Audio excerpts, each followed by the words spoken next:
Ooh, how's it going? Nighttime maintenance man here.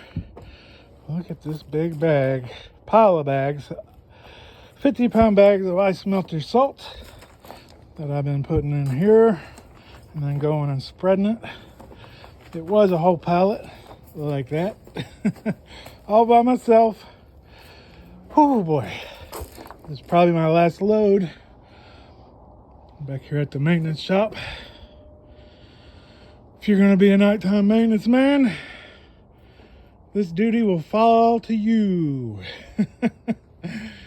Our first big snow is expected tomorrow. Today's Thursday. Tomorrow is a Friday.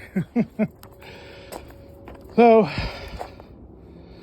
50-pound bags. Got my workout today.